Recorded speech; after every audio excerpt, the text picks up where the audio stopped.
to us. Yeah. I know. All right. Yeah, I can see it. Maybe this is working. Yeah, looks good on my end. All right. And apologies, but I don't have a second screen. So if any key questions come up, feel free to interrupt me and we can address, but I can't watch chat and present at the same time at the moment. Yeah, no problem. Anything that comes up, I'll also throw it at the bottom of the document that we were working on earlier. Sounds good. All right. Are you good to go? You recording? Yep, recording started. We are good to go. All right.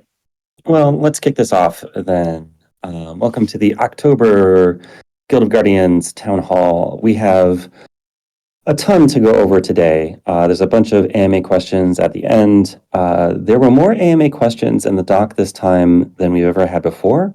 So I'm not going to get to everyone individually. I'm going to try and address a lot of the main gist of a lot of what was being asked. We've got some updates on, some of the key systems that are coming online, Frostmire, pets, and then a deep dive into guild crafting. We've made some changes there based on our analysis of the previous system and where things were going to flow in the economy. Off of some of the learnings with Full Hearts, we want to share that now before it goes into full-scale production so that we can get feedback from the community on that. That's going to take a bit. But yeah, a lot to go over, a lot to discuss. And with that, let us dive in. So kicking it off, Full Hearts, a little bit of a look back, a mini retro of sorts on some of the fumbles and lessons learned with it. We knew internally that tackling it with JD and Tamamo was going to cause some backlash. There was no doubt about that. Some of it was the scale. We thought it could be worth it for the learnings that would come out of it. And yeah, we were talking, around a dozen NFTs primarily that were going to be impacted by this change. I think, we went about it the wrong way. We should have broached it, in a town hall or at least, through a Medium article in Discord sooner, so the community had time to react to it. Normal cadence, we would have discussed it in a full town hall, but essentially they were originally planned for the Frostmire release with Dolver and Liska, and then they got pulled forward, and it meant they fell in a gap in between. That's on us. We definitely recognize that major shifts or even minor shifts in the Web3 economy impact the community, and that consultation is important to maintain trust. In that vein, we're going to be going over more of the systems that are coming online to give some transparency there and chance for feedback from the community before we delve too much further. In terms of what our goal was, the internal target was 30% lower costs for Tamamo and JD with the Full Hearts from the existing Gen 1s and 10% cheaper compared to Founders. When we first did the math, that's where we were at. By the time that we announced it, the math had changed, as things will with a shifting market, with them being 48% lower than existing Gen 1, 16% lower than Founders.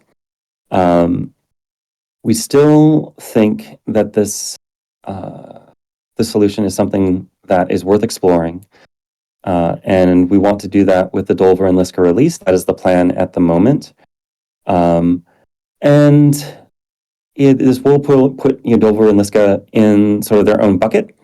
They are going to be cheaper to Enlighten and Radiance. Some of what we're going to be looking at is, do newer players see that as an opportunity to get these Guardians as key parts of their team? Does it help with, retention? What is the behavior around this? Obviously, Dolver and Liska alone aren't going to complete a team of Guardians. If people start there, do they then move into the marketplace? There's a lot of unknowns, and we want to learn from it. We also, recognize sort of like the catch-22 with existing Guardians and with changing how they enlighten and radiance. We've definitely heard the feedback around the cost of both enlightening and radiancing Guardians and the concerns there about adoption. And yeah, I just want to acknowledge there is a bit of a catch-22 of if we change the rules fundamentally for how existing Guardians and Lightning Radiance, that impacts everyone who has already been there. And that's really complex. And the reason I say it's a catch-22 is, you want to ensure those who have already, paid for enlightening and radiancing the Guardians, who have already gone and done the work, they've, acquired the NFTs, they've gone through all the systems, to not feel bad about being there. Like, yes, they've benefited clearly from, the leaderboards over the last couple of months in doing so. But it's not necessarily great for the economy overall if people are then holding, waiting for changes in the systems because they're not sure. And that's a really challenging problem to work through. That's why we're focusing on Dulver and Liska first. Obviously, what we do there impacts the economy overall, but it's rather targeted. And we don't expect it to have major far-reaching impacts at launch. Could be wrong, but that's where we're at right now. Welcome to feedback. We'll be listening, in Discord, obviously in this, and it's something we'll keep an eye on. But that's the plan at the moment. So, yes, we could have done better. Yes, we will aim to do better. And thank you for the feedback. It let us, put off shipping it, and ultimately make the call that we made to focus forward rather than shifting backwards. Retention update. So this is going to be a mix. Overall, retention has been trending majorly in the correct direction. This chart here is Android retention. The first major update to the Android builds in terms of major performance improvements happened at the beginning of August. I got a little bit of tail data here before that release. And since then, we've been making continual improvements to the Android build, also changes to the funnel. We've got a little weird chunk in the middle here where I believe data pack configuration error led to a significant drop. Performance dropped alongside of that, retention dropped for that cohort. Once that was addressed, things recovered, and they've been steadily trending upwards on Android. This is complex. This is largely organic users joining the system. Organic users tend to perform better with retention than people that you're getting through direct marketing. But even so, the overall trend is really positive. Android is now performing very closely to where iOS is. We're not done though. We still need more performance improvements across both Android and iOS. Some of the next set of changes are much more technically intensive. They're not something that we can release quickly. There are things that we're working with on Mindler on that front, but they're multi-month efforts to gain that sort of next tier of performance. But some of what is very clear, performance has an absolutely massive impact on new player retention, so it's worth investing in. Now for sort of the good, bad, and the ugly. The good is what we just walked through. Android retention is closing in on parity with iOS since the end of August.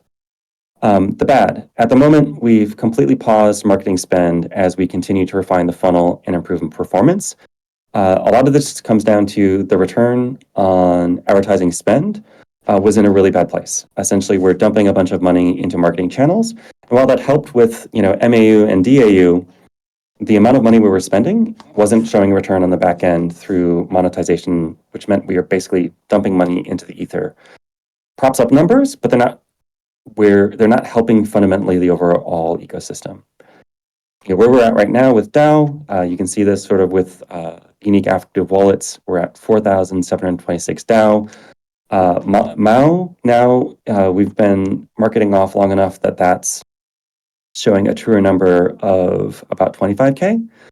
And this decline is mostly due to the top of the funnel going away. Without new people coming in, you're not sustaining that MAU and you're seeing the impact on DAO.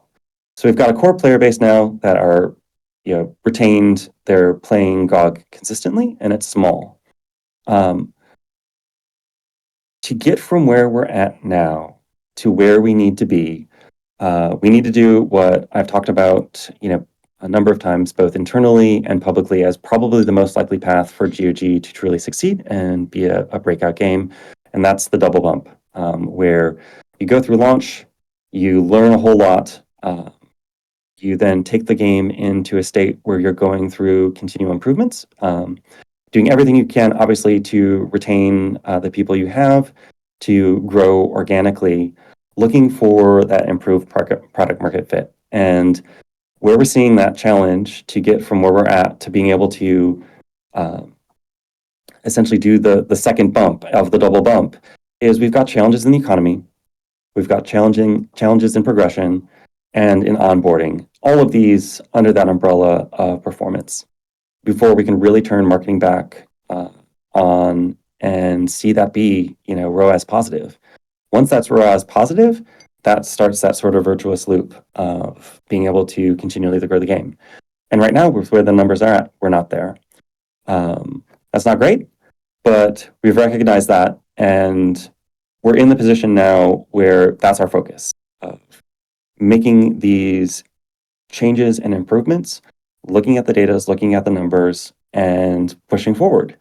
The good news there is we've got runway to do this for some time, and it's the general plan, but it is ugly. Obviously, we all would hope that GOG is continuing to grow and scale at the moment, but that's not where we're at, and we have to acknowledge that and then work with it. And that's what we're working on right now. So on that note, sort of the road ahead. In terms of Act 2, since the last Town Hall, Guild Boss has shipped, Guild Crafting and Artifacts has shipped, and Gruff's Balls has shipped. Moving into Act 2 with Frostmire, it's still in development, but we've been doing extensive testing on it internally. We're targeting an October 16th release. We're continuing to do tests. We've got one not too long after this call to go through all of the key flows in Web 3 and Web 2 around the new offers with Dulver and Liska. But Frostmire is looking really good. I'm very excited for the release, for the new content coming in. That's in generally great shape. Pets still in active development. We've got some screens now and some more skill information to share. This still isn't at the full playtesting stage internally yet, but we've got things essentially in build, we've got things in design, and it's at a good place now to share, get feedback on from the community, and do any pivots before the next phase of development. I'm going to talk a little bit about reward ads that will be making an appearance in A/B tests in the coming weeks. Just ever so briefly on the Void, and then Gruff's Vault improvements before going into AMA stuff. I should have added a big one in here is Guild Crafting. We've got a whole bunch of slides on that. I missed the bullet point. That's on me. The ads experiment. So we're going to be introducing rewarded ad videos to Guild of Guardians. This is something that anybody who's played mobile games across the whole spectrum has seen. We're looking to add it at key moments in the game to provide more, free progression opportunities for players. Look at ways to further balance out the economy for free-to-play players versus those as paying. Obviously, paying with your time watching videos is one of the ways you can do that. And provide opportunities for free-to-play players to accelerate their progression without spending. Basically, again, trading time for progression. The plan is we're going to be doing some A/B tests in a couple of weeks to basically run them. And this is largely looking at new players. Do players who have access to the ads retain better than those who don't? What does the progression look like for both of those groups? We don't know. We don't know if we are targeting the ads and the rewards at the right places. We're going to learn a lot throughout it. And depending on the experiment, we'll either go back, revise, run another A/B test experiment, or look to roll it out more broadly across the whole product for new players. Key places are like early on in end of dungeon rewards, basically multiplying rewards after successful dungeon runs. a daily reward boost, basically watch an ad to magnify your daily rewards, and then energy refill. Basically, instead of spending rubies, play ad or ads to refill your energy to expend playtime. These seem like the right things, and we're going to learn a lot more about that in the coming weeks. Frostmire. So very excited for Frostmire's launch. Really excited to introduce Dolver and Liska into the mix. We have tuned these Guardians both to be really good in the existing game. We've tried to tread that balance of, where do they sit against the founders, and existing Guardians correctly, but they're strong. These are both Guardians that I'm going to be looking to add to my lineup. Having made them too strong, mayhaps we should let the community decide, but they're good. And I think that that's something that we need to be doing, particularly for new players in the mix, get them excited and bought in, particularly with like the Web 2 transactions. So from the last time, one of the key changes is we are not going to be raising the commander level cap to 120 with Frostmire's release. That had been the plan. Looking at the data and analysis, we don't have people who have hit that cap of 100 yet. We've got people in the 90s. So what we're going to do for now is leave it at 100. It does mean that over the course of the next month or so, we may have some people hit cap. That's part of the plan.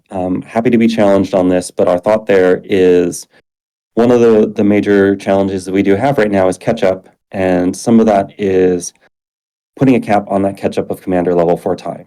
Won't be permanent, and is something that we can adjust, but we're looking to cap that out at 100 right now.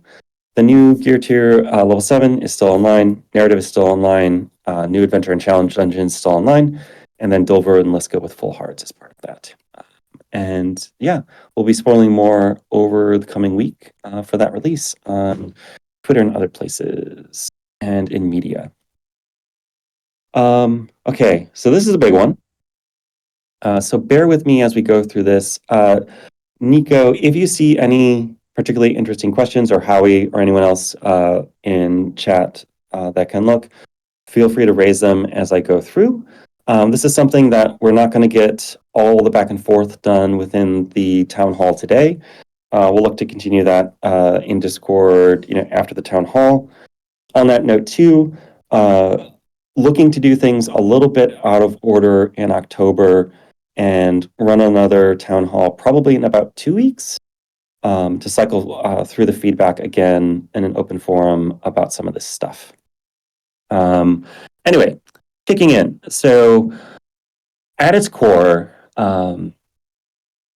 as we ran sort of like mental and other simulations of the previous design around Web3 guild crafting and artifact items, we ran into essentially two cursed problems.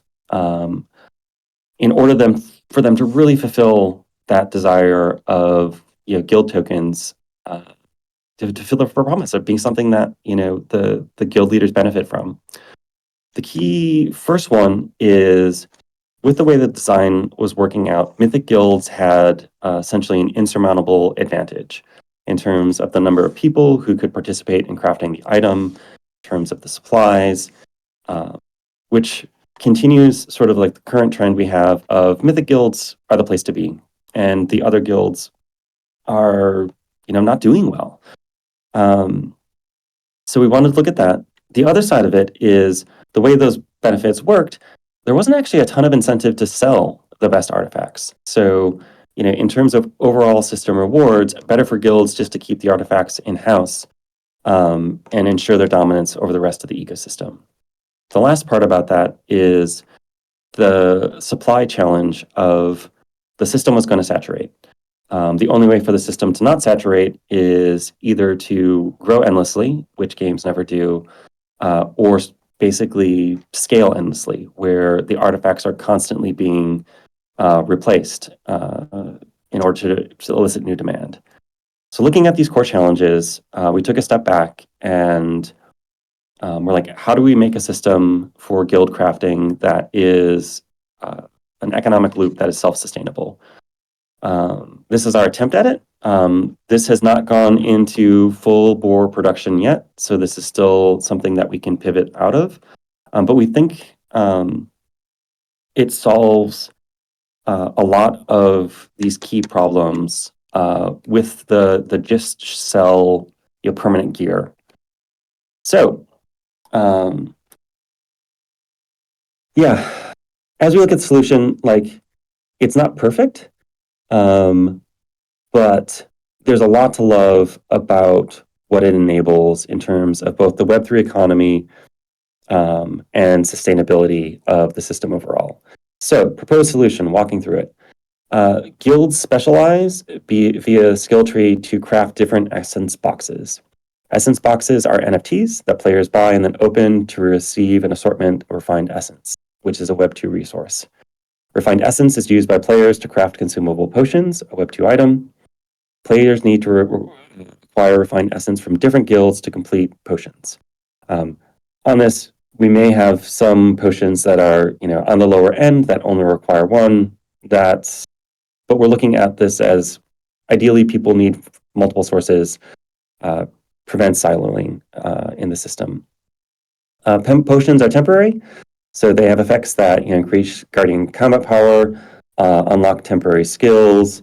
And one of the places that I'm actually excited to explore is basically beyond just core in-game power and things such as like catch-up mechanics for new players. So like having potions that can only be used by players who are under commander level 30, potions that can only be used by players who are under commander level 50, depending on where we're at in the ecosystem, that let those players purchase essence to catch up. We like this for the overall economy, as the catch-up mechanic then is largely coming through a player-driven ecosystem versus us. Also gives something for the guilds to focus on in terms of getting new players into the ecosystem and giving them a way to catch up, assisting them in sort of like a refined essence catch-up mechanic. Please challenge me on it if that doesn't sound appealing, but there's a lot I think there is to love there. Why we think this design works, guilds are not entirely self-sufficient. In the previous artifact crafting system, a guild could do it all on its own. In the new system, they can set up, exchanges with, hey, your guild produces this, we'll produce this, we can transfer back and forth. Creates an open marketplace where they can sell back and forth. However that will work, but it creates flow throughout the ecosystem. All outputs are eventually consumed, basically encouraging new production and new people acquiring them because they're not permanent. Players decide which ingredients to buy and what potions they want to craft, so it's a very self-directed system. And larger guilds have a competitive advantage, but not an absolute advantage over the smaller guilds. So there's still reasons to have some of the lower rarity guild tokens. A little bit more on the specialization aspect of it.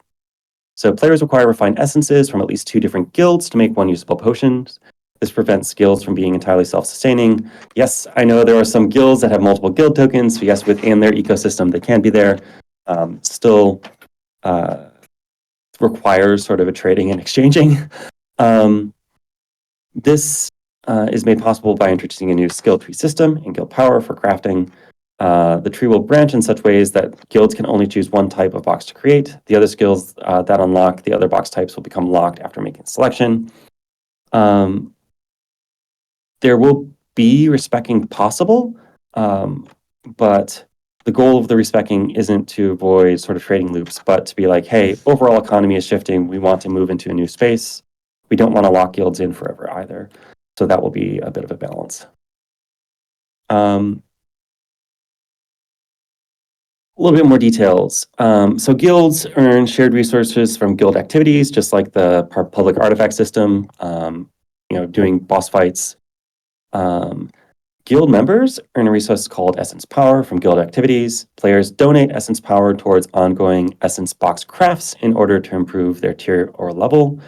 Higher rarity Essence only comes from higher level boxes, and essence power donations are tracked so guild leaders can identify which members are contributing the most to crafting activities.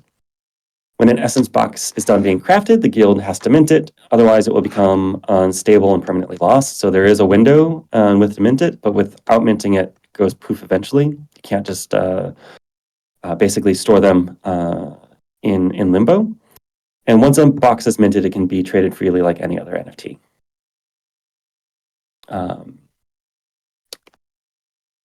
Well, on the other end of it, I think it's missing from the slides, but like on the whole, like minting, selling, this would be similar to the previous proposal of guild leader either can trade it to other people or sell it on and then distribute rewards to people within the guild based off the sale. Once players have acquired refined essences from 2 types of essence boxes, they can craft a potion. Players will have the option of donating a custom combination of refined essences, so some rare essence, some epic, some legendary. The combination of inputs impacts the rarity of the completed potion. Higher rarity of the potion, the higher stat values of its stats, skills, and other effects. And then potions, once equipped, are slowly consumed over the course of gameplay. When a potion is fully consumed, it basically is spent, and its benefits go away. And yeah, here is sort of a high-level overview of that flow in the gameplay loops of using the crafted potion, within all of the core gameplay loops of, endless, PvP, adventure, using them in guild boss fights, using them in leaderboards, and then basically flowing through and then starting over again. In terms of predictions, definitely expect guilds first to sort of mint boxes for their members. That was also the assumption with artifacts. But as the system sort of reaches internal saturation, more and more of that becomes available on the marketplace. Obviously, we'll be watching this very closely and making tweaks to the flow.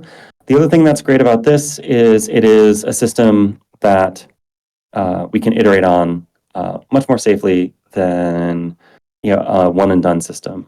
Minting the artifacts, the other challenge in the mix is once they're minted, our ability to change how that system works runs into the same problem that we've got right now with adjusting Enlightenment and Radiance and Guardians of once a system has been established in Web3, it sort of locks in. Making changes to it is going to hurt some part of the ecosystem, even if it's a benefit overall.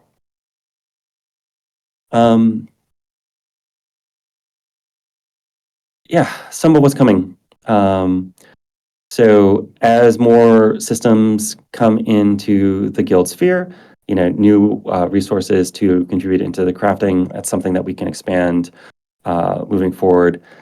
Additional opportunities in the altar, either for having essence boxes be a part of recipes, the altar still full of possibilities in that area, adding more variety. So right now, you've got a couple of paths to go down in terms of creating different types of essence boxes that could be expanded with additional skill trees for moving on.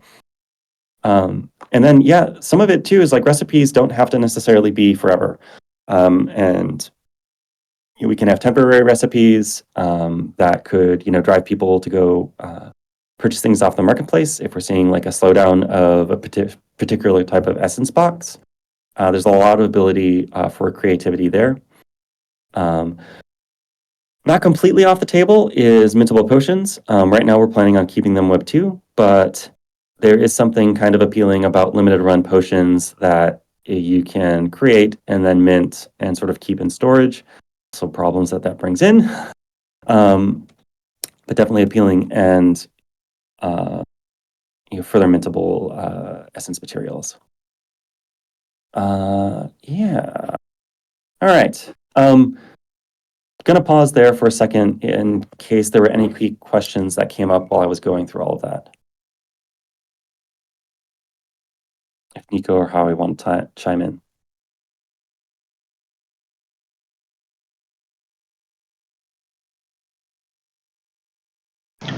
There's a one from PC Anon. Potion sounds nice. extra guilds are able to craft XP for commander level or guardian levels as well too. So this probably falls in the remit of maybe a catch-up mechanic. I don't know how much we would permit guilds to craft XP, commander XP potions for themselves to use, because that kind of further entrenches advantages. But if guilds wanted to craft, let's say, XP commander levels for new players to catch up, or new guild members who join their guild, I think that's worth exploring. Yeah, I wouldn't say that it's completely off the table for being able to craft things like that. But right now we're looking at trying to accelerate the catch up rather than widen the gap. Yeah, Teo, sorry. I know it's late.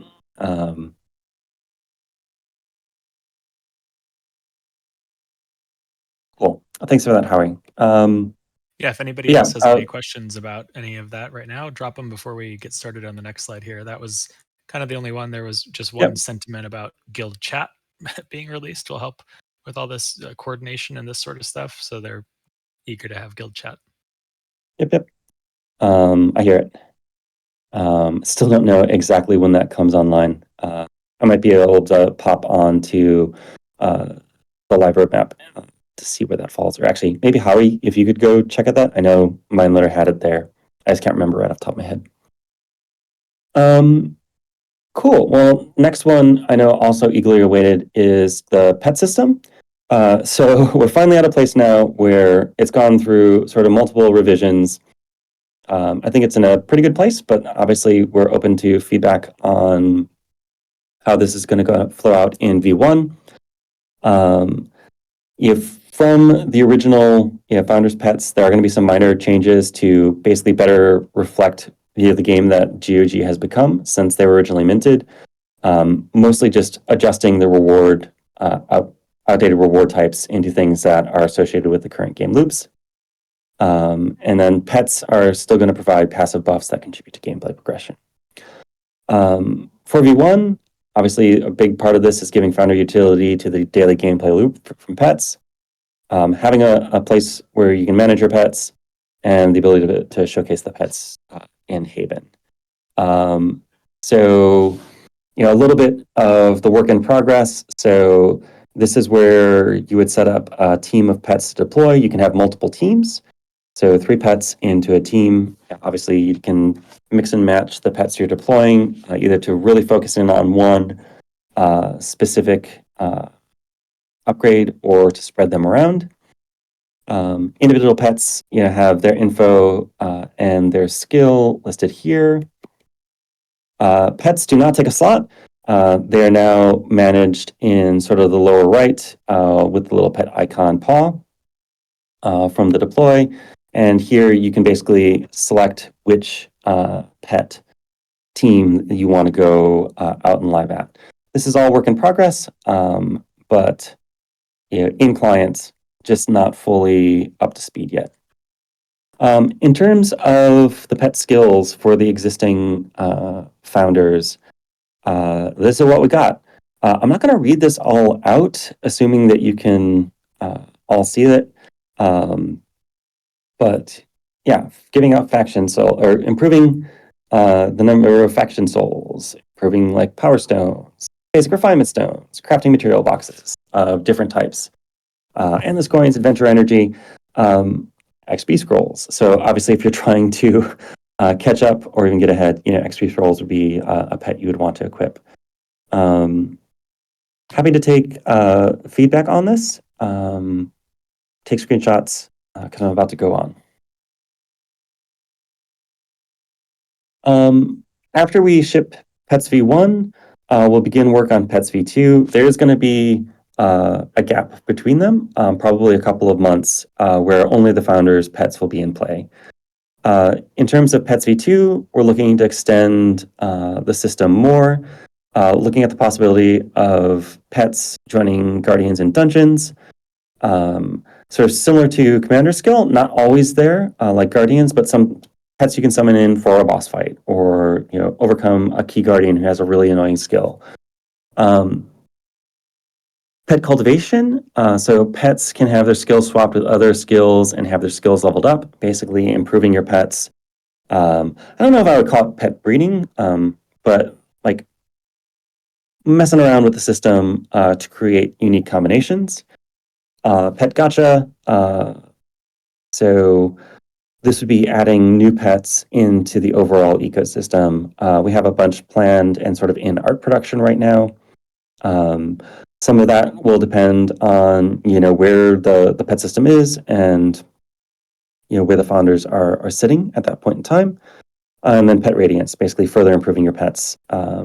This is still something that we're looking through the whole economy of what that would mean, and not necessarily a done deal.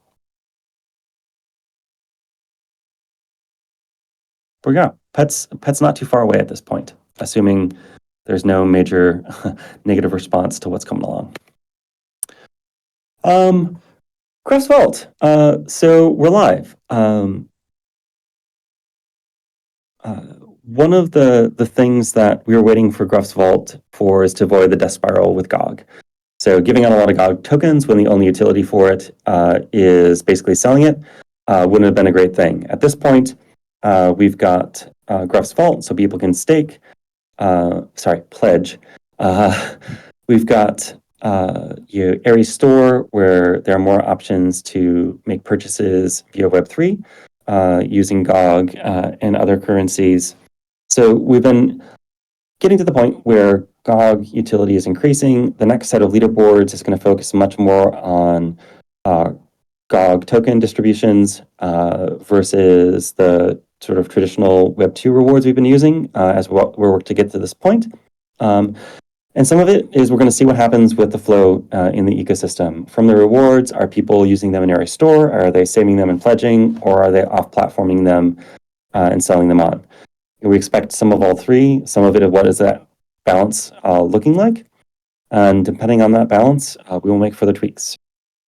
This is just the first iteration of things in terms of the vault. So V1.5 is basically looking at improving the existing features, allowing players to increase pledges mid-epoch, support of external wallets, which I think is a huge one. Adding in the additional ways to sort of unlock it other than just a web purchase from the stores. And then also working our way towards V2. V1.5, probably not too far away. That would be more near term. V2 is going to be a bit more work because it requires both Web3 work to get the system online and also a fair amount of Web2 work alongside MineLoader to get those cross benefits. So this is what we've talked a little bit about in the past, sort of like a VIP program for pledging, where depending on the amount you pledged, you're getting additional benefits in the game, be it XP earn, be it energy regenerate, be it higher energy caps. There's a lot of potential for exactly how that works. And then, just a little bit of a dive into the numbers with where Gruff's Vault is at. I would say participation in the first epoch is lower than we'd like to see. Looking at things overall, some of it I expect is that enabling external wallets and increased rewards will lead to more participation. I think we're seeing a lot of people just keeping GOG in their cold wallets rather than moving into the Passport, and I absolutely understand that. At the moment, as of last night, we're sitting at 494 pledges with 7,783,510 GOG pledged. And that's where we're at. All right, how much time I got? Okay. I'm just double checking my schedule really quick. I think I have a hard stop at 11:30, so I'm going to try and get through these quickly. Leveling. Are people still buying XP scrolls? You guys have flooded the game with XP. Why did XP go from scarce and valuable to not rare overnight? Raid bosses give huge drops. Guild quests are seemingly generous. Endless is also very generous.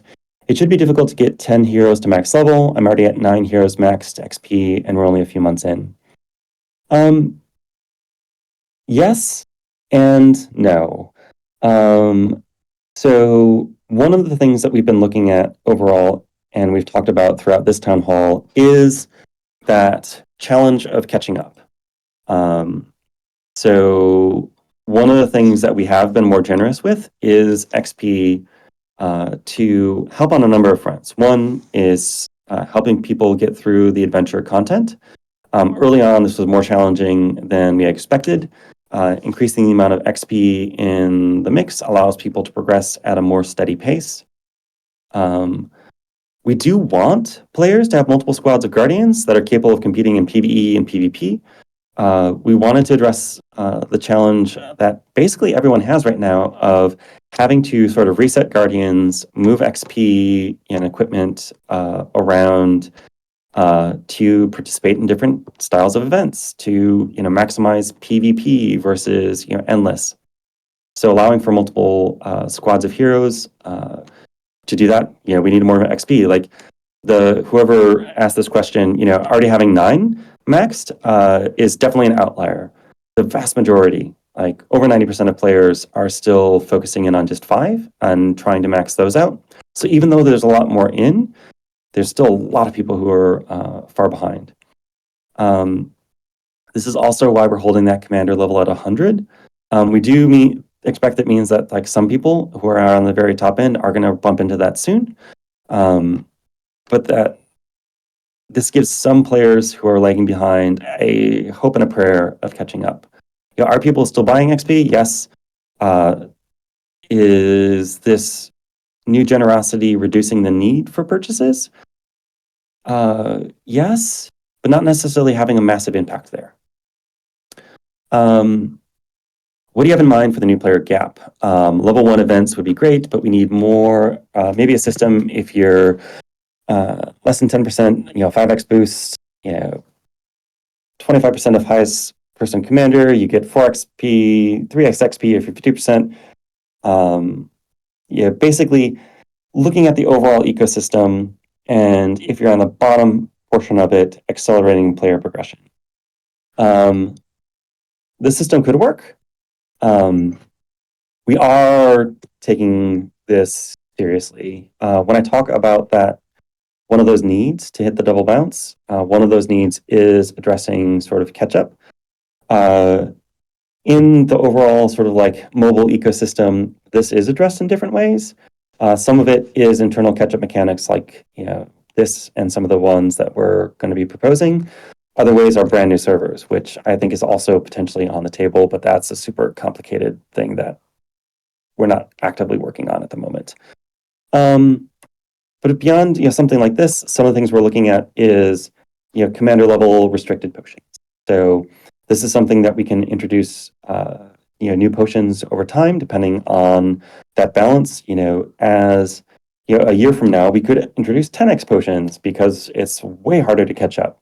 Right now, we can do 5x. There's a lot of play in that system to help with catch-up mechanics. We are looking at new player-specific leaderboards, so essentially like lower commander level leaderboards. This is really tricky though, because we need to tune the rewards for that so they are helping new players versus having basically established players creating new accounts, transferring NFTs over to basically take over that system as well.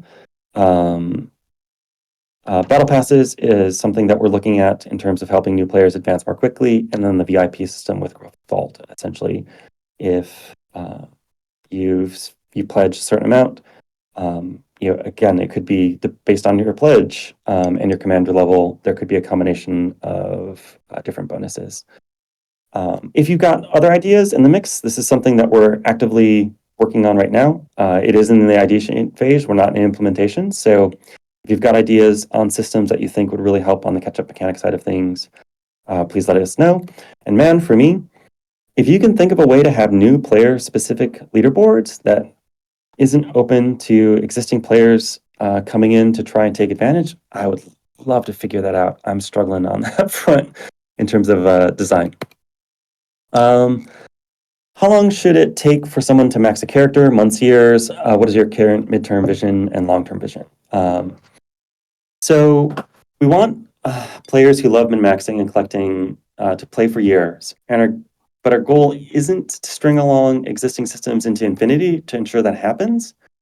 We'd rather players see what the North Star goal is, to get there and see measurable progress sort of each step of the way. And that's some of what we're trying to do in the short term with keeping the level cap at 100. It does set math of like, hey, this is what you're going to have to do in terms of purchasing XP scrolls, in terms of placing in endless and doing guild quests to get there. Will commander level increase again at some point? Almost assuredly. But we want players on a realistic time frame of months. At the point we're looking at right now, we're looking at like about 6 months to hit that current cap, which, while a lot, is a realistic time frame in these types of games for new players to sort of target. That time is likely to shorten as some of these other acceleration systems come online. That's kind of where we're at right now. Long term, as more of the community sort of plateaus, we want to have sort of incremental progression in other systems that they're still targeting, even if they're at cap. And then when it's the right time, raise it up overall. Will that be at expansions like Frostmire? Potentially. I mean, it's a tried and true approach from like the World of Warcrafts with a major release up that leveling cap. Rubies. How's the Ruby economy? Do people need to buy them anymore? God, talk about a very short question that is really complicated in answer. So the TLDR, and you're more than welcome to read this, is at max potential spend, there aren't enough rubies from gameplay to spend maximally without buying rubies. What we're seeing, though, is players making the choice to not spend their rubies on things like their 4th endless ticket. Basically spending their rubies wisely so that they're in a maintenance state. And there are enough rubies entering into the ecosystem that most players are sort of in the maintenance state because they're not spending maximally. Among sort of like a top tier of players who are competing for the top 10 spots, there's definitely a need to buy rubies. We are seeing more players taking advantage of rubies through Ares store, as there's a pretty significant savings over the Web 2 purchases of rubies. I would say when I talk about like what's gonna be a hindrance to sort of like that double bounce, one of the challenges right now is the Ruby economy, in that some of the things in the game are too expensive. There are things like the 4th endless ticket that is probably too expensive when you consider all of the rewards that are coming out of the ecosystem. So we need to tune those things in so that it makes sense for players to spend on those.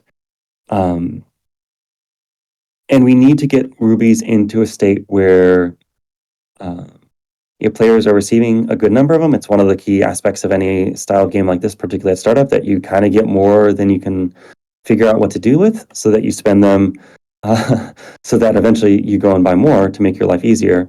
And that balance just isn't quite right now. So it's one of the things that we're looking at closely and trying to fix.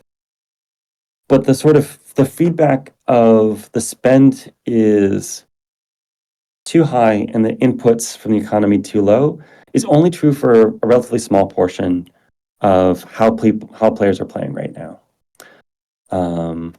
So I guess the summary, it's moving, but it needs work.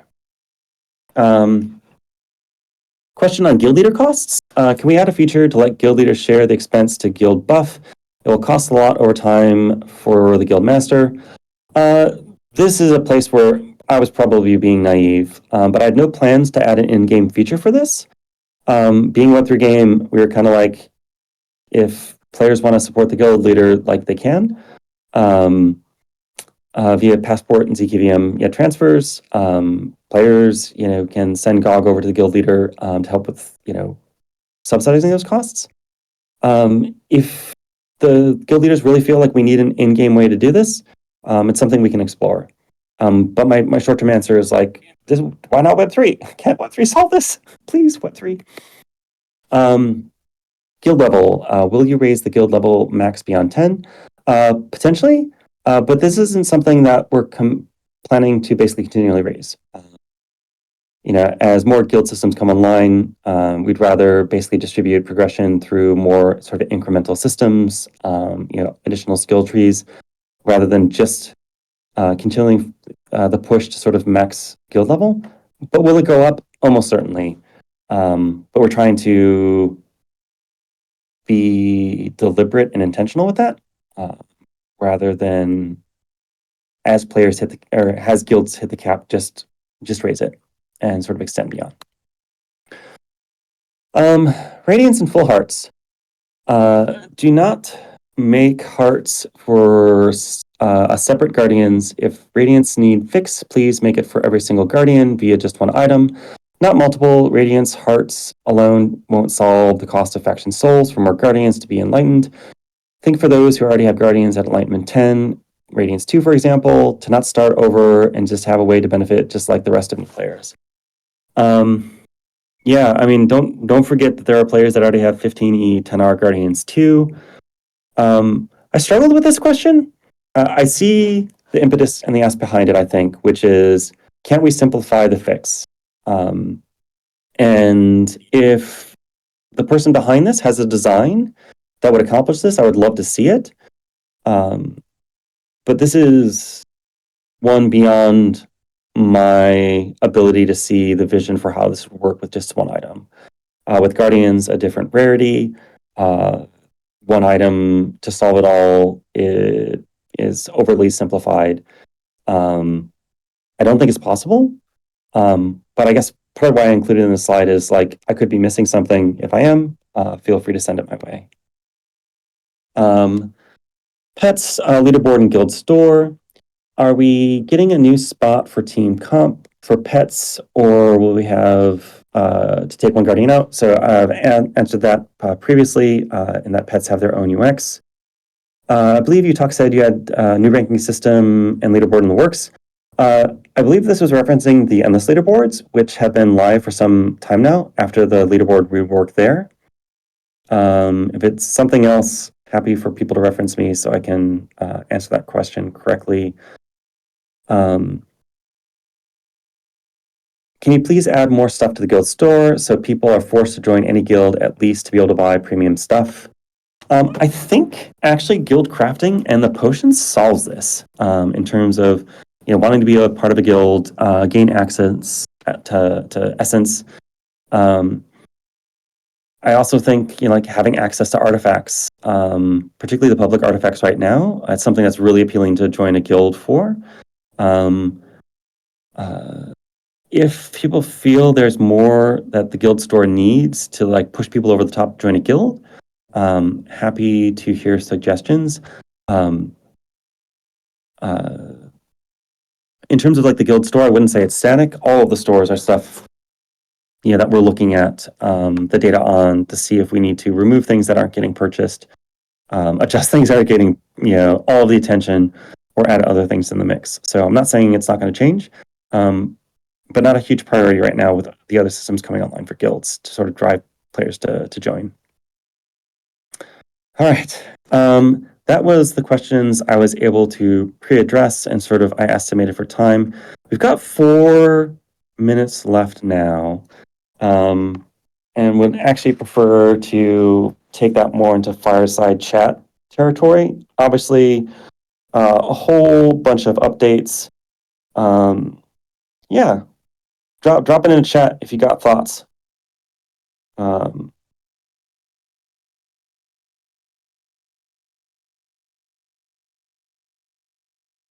Monthly reward is really underwhelming. When is it going to be fixed?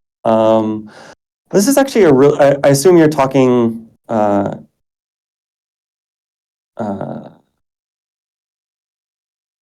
the Web3 leaderboards. Howie's been working on the October update. Should be coming out very shortly. That's on my schedule right after this town hall. I got a couple meetings I need to get through and then do a full review of that. But yeah, it's something that we're looking at. This is actually one of those other challenges that I would like to, talk to the community about more in a dialogue of, to get new players into the mix. Extending the leaderboards downs helps. The pressure generally has been to keep the leaderboards pretty tight at the top for rewards, to sort of reward the most engaged players and the people who have been part of our ecosystem for a time. That's one of those catch-22s that I know we're struggling to come up with a good solve on, and the balance between the two. Decanox, guild not sounding good at all. Can you talk me through that a little bit more? What's the concern?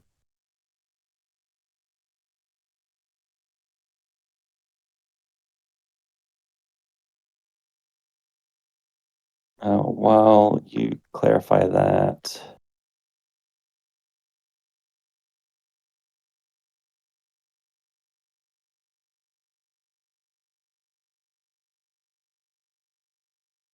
Can we then look at adjusting the guild inspiration boost cost per in-game store? Week 1 cost me 114 rubies using the in-game Web2 store price, or maybe an option to choose between 3 choices when rerolling.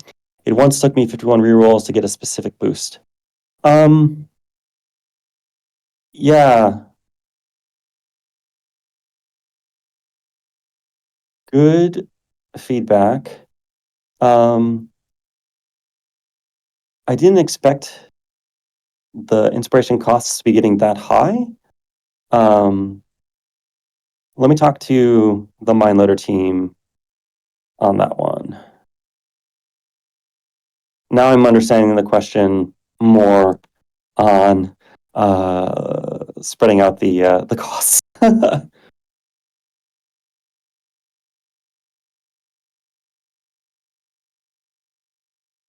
Yeah, acknowledging it, like, and it's something that I talked about, Decanox, for the lower guilds, like,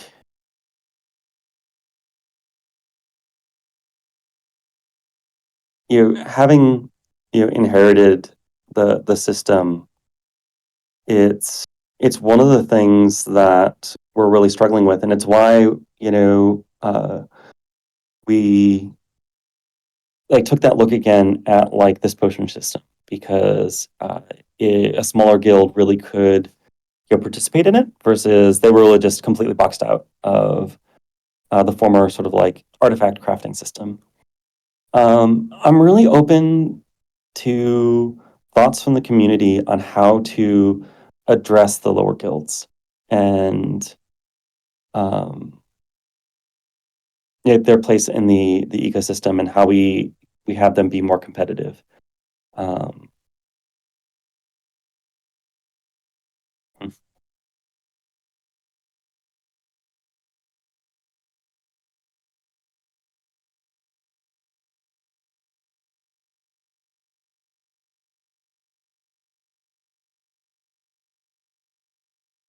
Hearing the feedback on guild chat, for sure.